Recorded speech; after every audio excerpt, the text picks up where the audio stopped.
Seiya? Você está me confundindo com outra pessoa? Meu nome é Tema! O que você está esperando? Comece o ataque, estranho! Tema começa a golpear rapidamente Shun. O Cavaleiro de Andrômeda tenta falar com Tema, dizendo que também é um Cavaleiro de Athena igual a ele. Tema, de cabeça quente, nem dá ouvidos. Mesmo assim, ele se apresenta como o Shun de Andrômeda. No entanto, Tema diz que são mentiras. O que ele queria era ir para o Templo de Athena, onde ela tinha acabado de regressar. Shun, surpreso, então fica aliviado. Então Athena tinha chegado sem nenhum problema. Com pressa, Shun vai em direção do templo. Contudo, Tema nervoso diz que não deixará passar.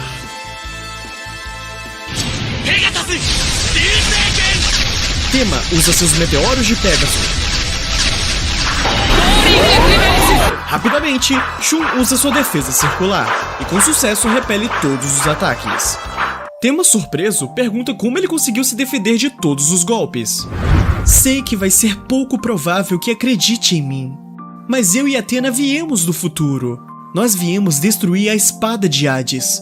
Temos um prazo de apenas 3 dias. Se não conseguirmos até lá, um amigo vai morrer. E se passarmos deste prazo, eu e Athena nunca seremos capazes de voltar para o futuro.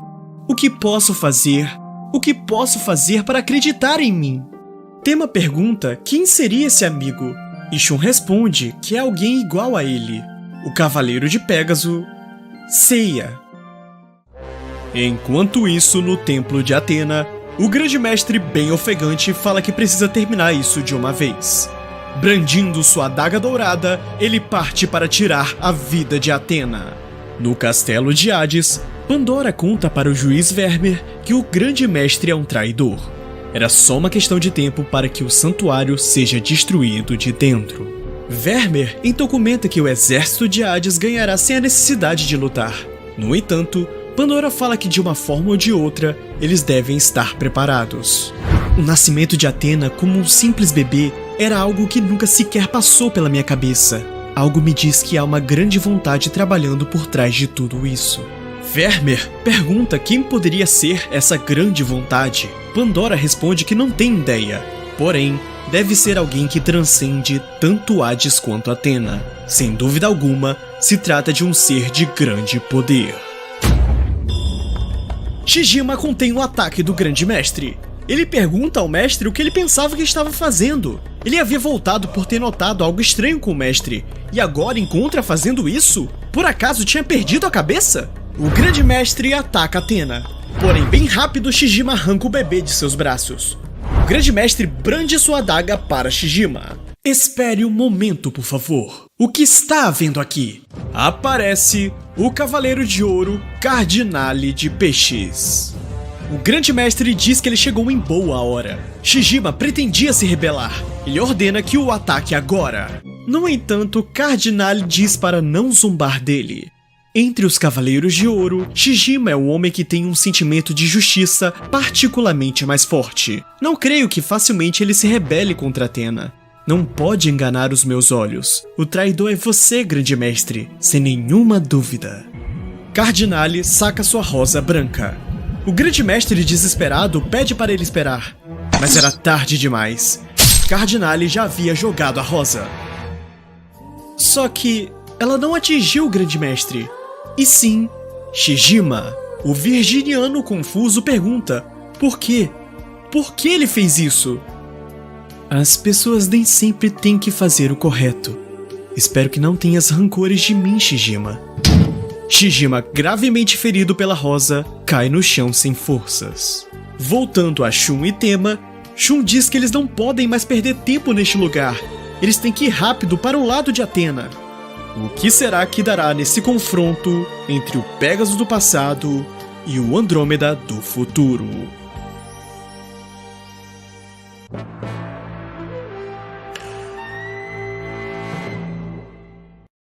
O Grande Mestre pergunta as intenções de Cardinale.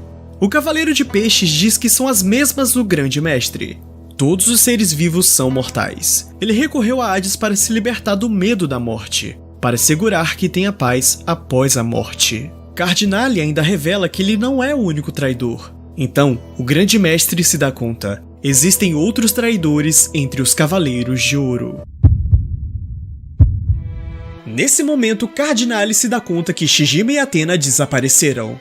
Mas ele acalma o Grande Mestre dizendo que não eram possíveis teletransportes na área das 12 casas. Aqui, era preciso depender da própria força para atravessá-las. Para Shijima será impossível. Além de ferido, ele precisa atravessar o caminho da sala do Grande Mestre até a Casa de Peixes. Porém, neste caminho, as rosas diabólicas o aguardam. Alcançá-los não é algo urgente. No entanto, o Grande Mestre fala que Shijima é conhecido como o Homem Silencioso, e também aquele que tem o poder mais próximo dos deuses entre os Cavaleiros de Ouro. Ele só irá sossegar assim que ver o seu cadáver. O Grande Mestre ordena que Cardinale os alcance e os mate, com o Cavaleiro de Peixes prontamente aceitando. Shijima, bem machucado, senta no chão. Ele jura que irá proteger Athena. O virginiano sente um cosmo pacífico e sagrado emanando de Athena, mesmo nesse estado infante. Ele ainda não consegue acreditar que o Grande Mestre e o Cavaleiro de Peixes são traidores. Além do mais, poderiam haver mais traidores. Ele tenta se comunicar com Izo e Ox. Ele tenta alertá-los que devem se preocupar com um inimigo vindo de dentro. Na casa de Capricórnio, Izo diz para Ox que sentiu como se tivesse ouvido a voz de Shijima. Normalmente, o Cavaleiro de Virgem não abre a boca para acumular cosmo dentro de si. Por isso, ele fala diretamente com o cérebro das pessoas. Por causa disso, é chamado de o Homem Silencioso. Ox fala que não ouviu nada. Izo responde que deve ter sido sua imaginação. Ox volta para a casa de Touro, mas mesmo assim, Izo tem um mau pressentimento. Voltando a Tema e Shun, o Cavaleiro de Andrômeda mais uma vez pede para Temon entender. No entanto, Temon golpeia causando um choque entre os dois. Quando os dois se olham, Tema desiste. Eu não consigo focar a minha mente para lutar. Você parece meu melhor amigo. Seu nome é Alone. Ele é um garoto incrivelmente puro, mas Hades levou seu corpo e ele foi levado ao seu castelo. Eu quero o salvar. Shun responde que Alone era como ele. O corpo de Shun também foi tomado por Hades. Tema percebe que Hades sempre toma o corpo do ser humano mais puro. Então, ele finalmente entende. Tema o chama. Finalmente ele acredita em Shun, mas o avisa que nem todos os Cavaleiros de Ouro compreenderão. Esses Cavaleiros de Ouro são bem teimosos e cabeças duras. Shun se espanta. Ele reconhece Xion. Tema explica sua história, porém, Xion não acredita em nada e diz que não deixará ninguém passar. Tema fala um eu te disse para Shun, porém, o Cavaleiro de Andrômeda não tinha escolha. Ele terá que passar pela força. Shun fala que não tem tempo e lança sua corrente. Porém, a corrente é repelida.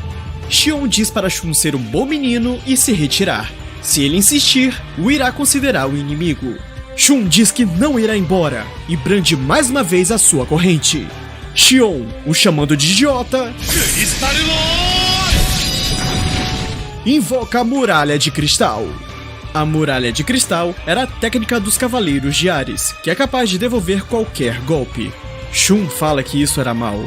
Mesmo novo, ele não ficava nada atrás do Grande Mestre Xion. Xion fala que tem pena do Shun, mas lhe dará o golpe final. Nesse momento, Tema intervém. Ele diz que ajudará o Shun.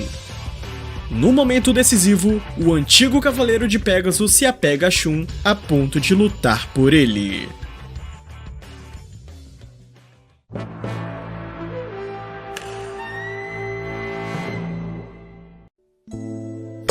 Shijima tenta conversar com um dos Cavaleiros de Ouro, porém seus pensamentos estão sendo bloqueados por algum cosmo maligno. E também, ele não consegue conter a hemorragia causada pela rosa sangrenta. Ele precisa drená-la antes que perca todas as forças. Há alguém nas 12 casas para ler meus pensamentos? Alguém! Xion pergunta se Tema irá mudar para o lado inimigo. Tema responde que Shun não é o inimigo. Basta olhar em seus olhos. Xion, você mesmo deve entender. Ele é um cavaleiro de Athena igual a nós. Xion acredita, porém fala que isto e aquilo são coisas diferentes. A ele foi confiada aquela casa. Sem permissão, ele não pode permitir ninguém subir. Chamando-o de cabeça dura, Tema parte para cima de Xion. Mas o cavaleiro facilmente detém o seu golpe. Ele pede para Tema esperar. Ele pergunta se não ouviu uma voz agora há pouco. Tenma responde que não ouviu nada, mas Xion está convencido. Com certeza, ele ouviu uma voz dentro de sua cabeça. Além disso, vem de algum lugar das 12 casas. Há alguém nas 12 casas para ler meus pensamentos? Alguém! Xion finalmente começa a ouvir claramente. Ele responde que está ouvindo. Shijima pergunta se era Xion de Ares, aquele que havia sido recém-promovido a Cavaleiro de Ouro.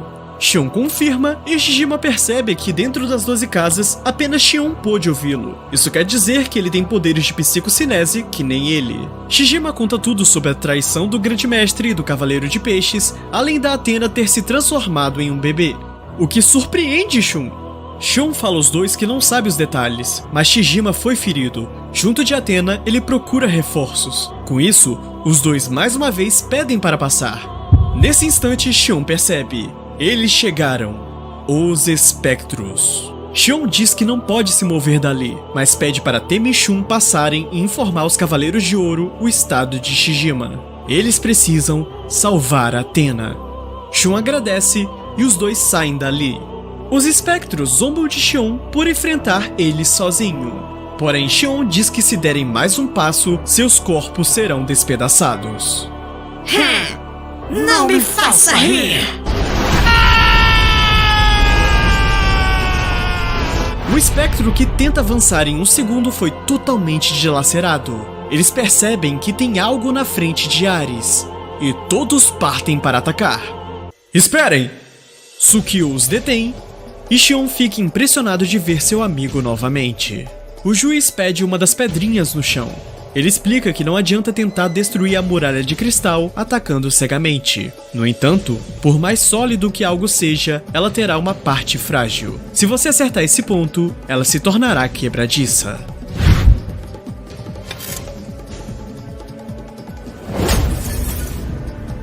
Suikyo ainda diz que Xion não deve se esquecer que os dois treinaram juntos. Logo, ele sabia todas as suas técnicas. Xion pergunta por que Suikyo veio pessoalmente ao santuário, e o juiz do inferno diz que ele já sabe o motivo.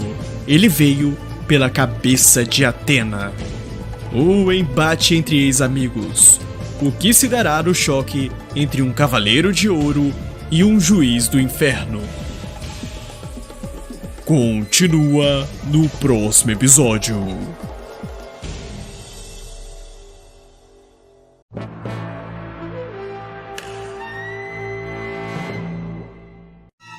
Suikyo, me deixe perguntar uma coisa. Não fale. O que aconteceu? Um homem como você traiu Athena? Mudou para o lado do exército de Hades? Qual é a razão disso? Eu disse para você não falar nada. Que tedioso. Os subordinados de Suikyo pedem para acabar com o Cavaleiro de Ouro. Agora que a Muralha de Cristal não existe mais, eles podem derrotá-lo em um instante. No entanto, o juiz fala que nem se eles fossem 100, eles poderiam vencer Xion. Os subordinados indignados ficam revoltados. Eles afirmam que não são esqueletos, e sim espectros de verdade. Nesse momento, eles partem para cima de Xion. Com um movimento, Xion oblitera parte dos espectros. Os que sobram ficam espantados. Suikyo afirma que apenas ele é capaz de derrotar o Xion. O juiz manda eles avançarem. Enquanto ele estiver ali, Ares não poderá se mover. Os subordinados avançam e Xion e Suikyo ficam ali para iniciar seu combate. Enquanto isso, Hecate fica resmungando sobre como quase morreu sendo arremessada para 1000 anos-luz dali. Ela diz que não deveria ter sido influenciada por Athena, mas mesmo assim, ela se pergunta o que aconteceu com aqueles dois. Você disse Athena? Ikki aparece querendo ouvir sobre o que ela sabe. Ela fala que não tem nada pra dizer pra ele. Ela é a bruxa da lua Hecate. Ikki chuta o pilar, fazendo Hecate cair em seus braços. Mais uma vez ele pede para contar sobre Athena. Afinal, ele é Ikki de Fênix, um cavaleiro de Athena. Hecate conta sobre Athena e Shun voltarem ao passado e também da brincadeira que Cronos fez com Athena alterando seus telômeros. Ikki, confuso, pergunta: telômeros? Hecate explica que é o relógio celular, por assim dizer. Cronos alterou todas as suas células. ele avariou seu relógio do crescimento. Com isso, não dá pra saber se ela virou uma impotente bebê ou uma impotente senhora velha. Então, mesmo chegando em segurança ao passado, ela não poderá fazer nada. Inclusive, é provável que ela já esteja morta. Ikki, preocupado, pede desesperadamente que Hecate leve ele até onde está Cronos. Ele fala que pretendia seguir Raskumun até o Templo da Lua para punir aqueles que estavam se metendo com Athena. Contudo, a perdeu de vista e acabou se perdendo parando naquele lugar. No entanto, ele deve deixar as coisas da Lua para depois. A prioridade agora é Athena. Xion, agora que está sozinho com Suikyo, diz que pode contar suas verdadeiras intenções. Afinal, ele é seu melhor amigo. Suikyo fala que ele acha que só não falou nada por causa dos espectros. Nesse caso, ele deve dizer: seu objetivo verdadeiro é tomar a cabeça de Athena. Xion, entendendo, diz que nesse caso eu não pensarei em você como amigo. Eu vou te derrotar como um cão de caça do maligno Hades. Xion desfere uma onda de socos. Facilmente, Suikyo defende um por um de todos os golpes. Ele diz que pode vê-los claramente. Detendo o soco de Xion, ele fala que pensou que suas habilidades melhorariam um pouco após ele se tornar um cavaleiro de ouro. Mas ele ainda não era páreo para Suikyo. Os punhos rasgam os céus, os chutes partem a terra. Esse deveria ser o poder de um cavaleiro. Socando Xion, Suikyo joga contra a parede. Ele é forte. Ainda mais forte do que naquela época. Ficou muito mais forte. Incrível, Suikyo. O juiz diz que é uma piada a primeira casa ter sido confiada a Xion tendo essa força. Ele o manda refazer seu treinamento como um cavaleiro de bronze. Não. Como não consegue proteger a própria casa, era melhor se suicidar. Xion tenta se levantar, mas ao olhar o rosto do seu amigo, vê lágrimas de sangue? Quais serão os verdadeiros sentimentos do antigo Cavaleiro de Prata, Suikyo?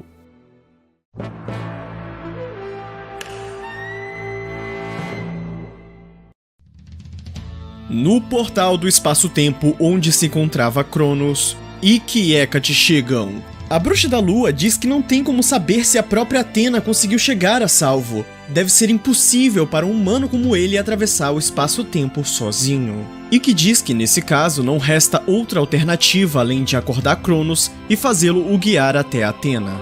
Hecate, assustada, diz que se ele irritar Cronos outra vez, ela realmente será lançada para o outro lado do tempo. Ela não quer mais se envolver com eles.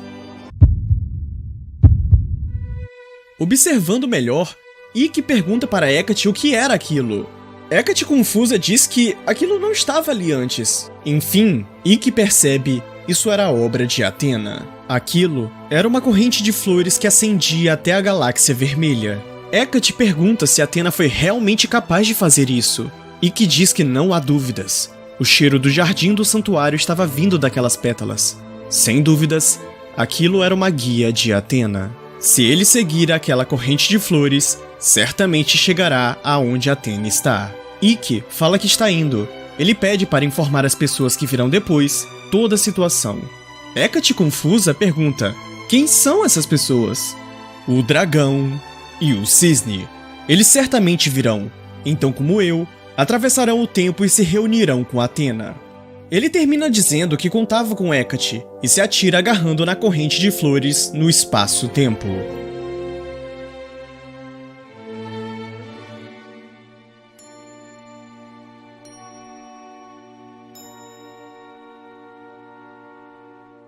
Hecate não acredita que ele fez isso. Porém, ela não tem a menor ideia de quem é o dragão ou o cisne. Se ela continuar os ajudando, provavelmente provocará a ira dos deuses. Voltando ao santuário, Suikyo pergunta: o que foi, Xion? Tem algo no meu rosto? Xion responde que viu ele derramando lágrimas de sangue. Porém, será que era uma ilusão? Suikyo diz: o que está resmungando aí? Se não tem forças para se matar, eu irei o ajudar. Xion bloqueia o soco e fala: você não está esquecendo de algo, Suikyo? Eu, você e Doku somos companheiros de treinamento. Você mesmo disse que sabemos tudo um do outro. O que acontecerá se lutarmos? Isso mesmo, uma guerra de 1000 dias. Mas mesmo que lutemos 1000 dias, eu não deixarei que passe pela casa de Ares. Suikyo responde, perguntando se ele acha mesmo que consegue. Xion e Suikyo começam a liberar seus cosmos. Eles os projetam criando uma massa de poder. Seus poderes são equivalentes. Como Xion temia, aquele era o começo da Guerra de 1000 dias. Porém, Suikyo diz, ele acha mesmo isso? Quão patético você não notou a diferença de poder com seu oponente. Suikyo começa a empurrar a massa de poder. A Guerra de 1000 dias só acontece quando os oponentes são iguais em poder.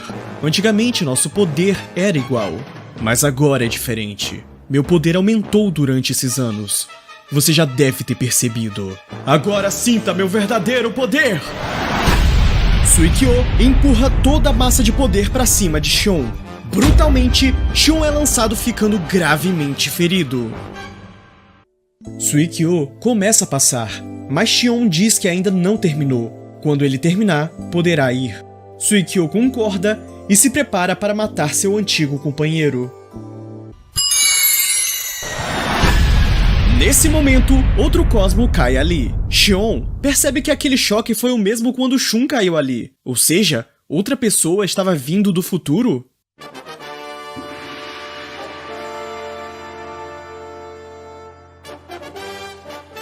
Um homem com aura flamejante se aproxima. Suikyo pergunta aonde aquele forasteiro pensava que ia.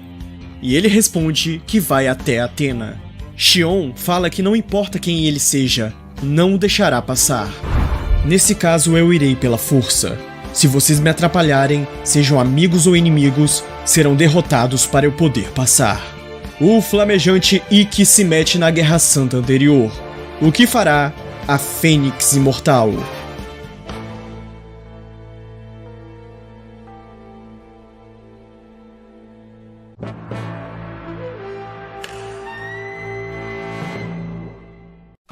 Por Athena e por meus amigos, eu irei forçar a minha passagem.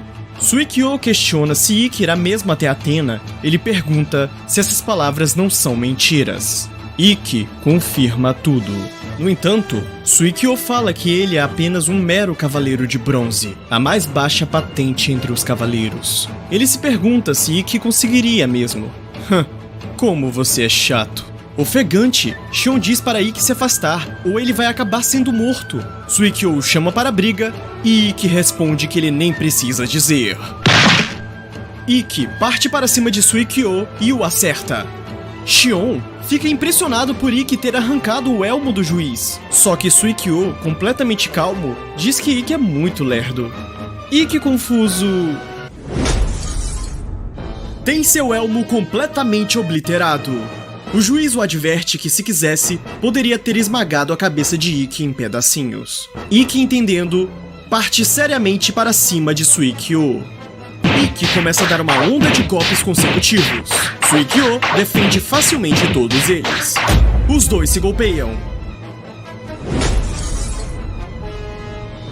Ikki cai de joelhos, cheio de danos. Suikyo fala que ele não era ruim, mas ainda assim é só um garoto. Dessa forma, não poderá proteger Athena. Ikki revela que a força daquele homem era maior do que qualquer cavaleiro de ouro que ele tinha conhecido. O juiz fala que, mesmo sendo um garoto, só resta morrer como um perdedor. Essa é a lei do campo de batalha. Os dois se golpeiam mais uma vez. Suikyo, por um momento, parece confuso. Ikki cai no chão e o espectro pergunta o que ele tinha disparado. Irmão! Suikyo! Irmão! Você está morto? E eu também estou morto? Suikyo começa a ouvir a voz de alguém chamado Suishou. Isso o deixa bem afetado. O juiz começa a sair da casa de Ares, dizendo a Xion que por enquanto deixará tanto ele quanto Ikki vivos. Enquanto isso, Tema e Shun estão se aproximando da casa de Touro. Tema pergunta como estão as feridas de Shun, e o Shun responde que estão boas. Os dois se deparam com um imenso Ox de Touro. Tema explica toda a história para Ox, mas o Cavaleiro de Touro se nega a acreditar. Tema o chama de cabeça de pedra e os dois cavaleiros de bronze partem para cima dele. Shun usa sua corrente de Andrômeda e prende Ox. Ao mesmo tempo, Tema desfere um soco no touro. Contudo, é o braço de Tema que começa a doer. Facilmente, o touro manda os dois para longe. O touro se pergunta se eles conseguem se levantar. Os dois confirmam e Ox os manda passar. Como eles disseram, parece que a situação requer urgência. Nesse momento, chegam os espectros de Hades. Mas não só eles. Como uma pessoa extremamente forte, está se dirigindo para cá também. Suikyo, atordoado, para um pouco no chão. Ele se dá conta. Ikki utilizou o punho lendário. O lendário punho demoníaco, conhecido como o golpe fantasma de Fênix. Suikyo, atormentado pelos pesadelos do passado, poderá enfrentar o Touro Dourado. Continua no próximo episódio.